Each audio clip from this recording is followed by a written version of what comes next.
ఇరాన్లో నెలకొన్న యుద్ధ వాతావరణం ప్రపంచ దేశాలకు సవాల్గా మారింది. భారత్లో చమురు, గ్యాస్లపై తీవ్ర ప్రభావం పడుతుందేమోనన్న భయం ప్రజల్లో కనిపిస్తోంది. దీంతో డొమెస్టిక్ సిలిండర్ వినియోగదారులు గ్యాస్ డిస్ట్రిబ్యూటర్ల వద్ద బుకింగ్స్ కోసం బారులు తీరుతున్నారు. మరోవైపు కమర్షియల్ సిలిండర్ల వినియోగం పెరిగింది. దీంతో వాణిజ్య అవసరాలకు గ్యాస్ కొరత ఏర్పడింది. కమర్షియల్ సిలిండర్లు లేవని అంటున్న గ్యాస్ డీలర్లతో మరింత సమాచారం విశాఖ ప్రతినిధి కిరణ్ అందిస్తారు. నెలకొన్నటువంటి యుద్ధ వాతావరణం ప్రపంచాన్ని కుదిపేస్తుంది.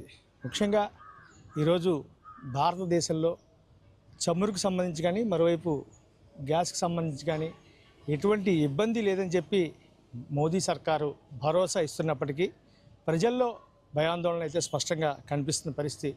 ఈరోజు కేంద్రం డొమెస్టిక్ సిలిండర్ మీద 60 రూపాయలు, మరోవైపు కమర్షియల్ సిలిండర్ మీద 115 రూపాయలు పెంచడానికి గల కారణం యుద్ధమే అంటూ సాకు చెప్తుందని చెప్పి ఇప్పటికే లెఫ్ట్ పార్టీలు దేశవ్యాప్తంగా పెద్ద ఎత్తున ఆందోళన సాగిస్తున్న పరిస్థితి తెలిసిందే.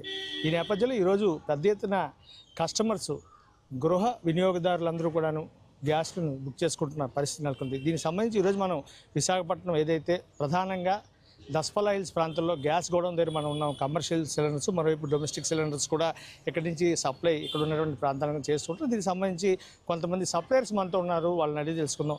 సార్ చెప్పండి, ఈరోజు డొమెస్టిక్ సిలిండర్లు ధర పెరుగుతుంది, లేదంటే బ్లాక్ మార్కెట్ వెళ్ళిపోతాయి, ఇంకో పక్క యుద్ధం కారణంగా గ్యాస్ దొరకదేమనేటువంటి ఒక భయంతో కస్టమర్లు చాలా ఫ్రీక్వెంట్గా తొందరగా బుక్ చేసుకున్న పరిస్థితి ఎలా అనిపిస్తుంది మీకు? ప్రజలైతే ఆందోళన చెందాల్సిన పని లేదండి. ఎటువంటి ఓటీపీలు అందరికైతే మస్ట్ అడగవలసి వస్తుంది. అడిగేసి అందరికి ఇస్తున్నాం. గ్యాస్ కొరత అయితే ఏమీ లేదు. పైగా కొరత అనేది ఏంటంటే కమర్షియల్ పర్పస్గా కొరత వచ్చింది. అది మటుకు వాస్తవం. ఎందుకంటే అది ఇవ్వమని చెప్పారు. ఏంటంటే హాస్పిటల్స్కి, రెసిడెంట్స్కి వాటికి ఇస్తామని చెప్పారు. అంటే హాస్టల్ కుర్రోళ్ళకి వాళ్ళకి అంతవరకు అయితే కరెక్ట్. ఇది మటుకు అయితే కొరత అనేది లేదండి. అందరూ సప్లై చేయడానికి అన్నిటికి పూర్తిగా దీంతో ఉన్నారండి డీలర్లు. ఎవరికి రావాల్సిన స్టాక్ ఎటువంటి ప్రజలైతే ఎటువంటి అపోహలు నమ్మొద్దండి.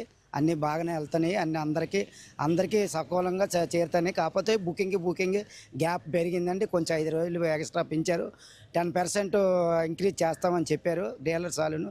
ఇప్పుడు డిఎస్ఓలు వాళ్ళు మనకు రావడం జరిగింది ప్రస్తుతానికి. అతను కూడా మనతో ఉన్నారు, ఆయన తెలుసుకుందాం. సార్ చెప్పండి, ఇప్పుడు కమర్షియల్ సిలిండర్కి ఎందుకు ఇంత డిమాండ్ వచ్చింది? ఎందుకు ధర కూడా పెరిగిన నేపథ్యంలో వ్యాపారస్తులు ఎలాంటి ఇబ్బందులు పడుతుంది? 3 days బట్టి సప్లై లేదండి. తక్కువ సప్లై చేస్తున్నారు. దానివల్ల కమర్షియల్స్ ప్రాబ్లం ఉంది. చిన్న టీ కొట్లలో హోటల్స్ అందరూ బంద్ చేశారు కమర్షియల్స్ లేక. కంపల్సరీ కొంచెం కమర్షియల్ మీద ప్రాసెస్ చేస్తే ప్రాబ్లం చాలా ఇబ్బంది చేపడుతుంది. ఈ డొమెస్టిక్ పర్పస్ ఎలా ఉంది? డొమెస్టిక్ పర్పస్ ఓటీపీ ఉంటే కనపరంగా గ్యాస్ తీసుకుంటున్నారు. కస్టమర్ డమైన్ తీసుకుంటున్నారు ఓటీపీ.